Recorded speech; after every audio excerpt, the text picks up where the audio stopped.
বিশ্বজুড়ে ভাইরাল ইংল্যান্ডের এক মসজিদ, যেখানে নিয়মিত ৫ ওয়াক্ত নামাজের পাশাপাশি এই মসজিদে চালু করা হয়েছে প্রবীণ পুরুষদের জন্য ব্যায়ামের ক্লাস।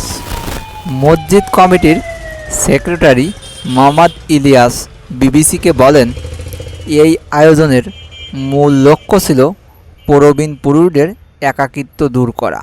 তার ভাষায়, মসজিদ কেবল নামাজের জায়গা নয়, এটিকে একটি কমিউনিটি হবে রূপান্তরিত করার স্বপ্ন থেকেই এই উদ্যোগ।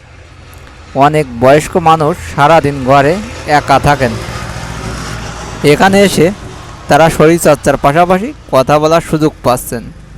প্রতি বৃহস্পতিবার আয়োজনের এই ক্লাসে অংশকারীদের বয়স ৫০ থেকে ৮০ বছরের মধ্যে। প্রবীণদের জন্য উপযোগী এমন শরীরচর্চার সুযোগ খুবই সীমিত পৃথিবীতে।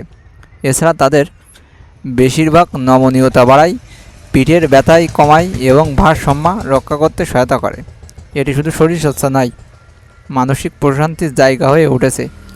অংশকারীরা এখানে হেসে হাসাহাসি করেন, আনন্দ ভাগাভাগি করেন, যা মানসিক চাপ কমাতে বড় ভূমিকা রাখছে। বন্ধুরা, আপনাদের মতামত কি? এই মসজিদটা কি ভালো দিক যাচ্ছে না খারাপ দিক যাচ্ছে?